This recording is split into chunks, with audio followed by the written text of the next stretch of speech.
Blueprints of the Broken, Episode 1, The Turning of 1921. By the early 1900s, the world was being remade in laboratories, classrooms, and governments all at once. The age of conquest had already mapped the lands. What remained was to conquer the human mind. Control no longer required chains or guns. It could be woven through story, belief, and repetition. The empires of old had discovered something new.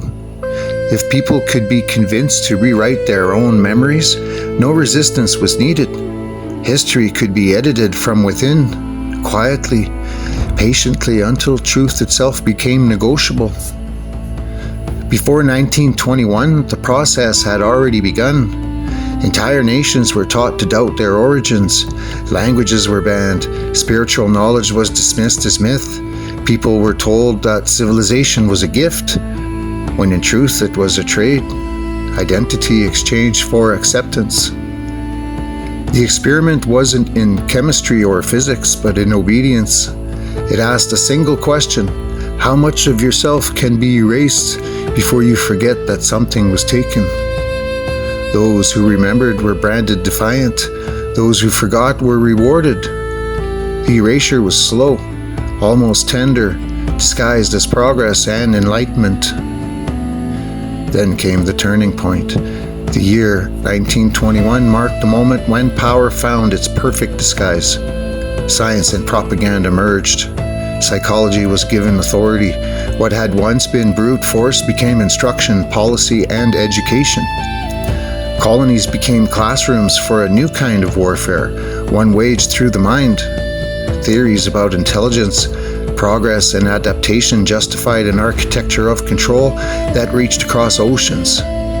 Culture was pathologized, belief was studied, and humanity itself was categorized into experiments of compliance.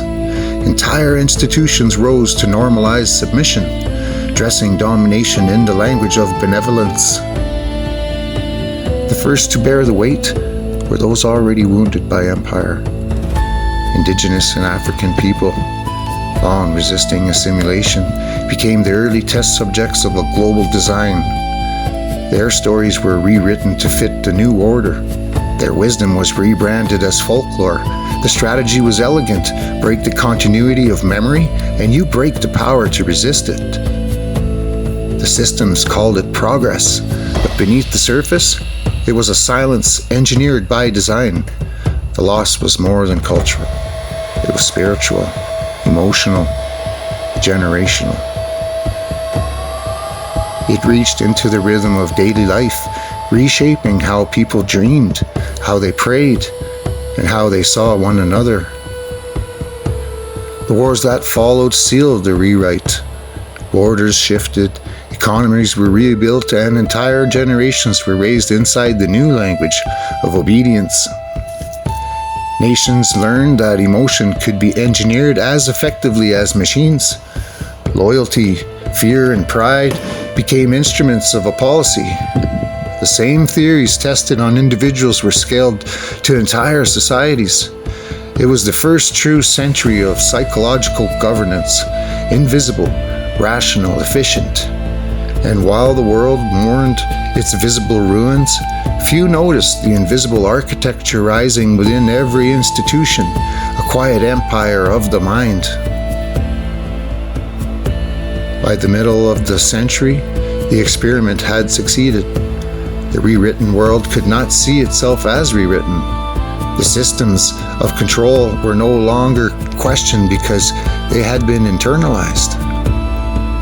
Education, media, and science reinforced the same story.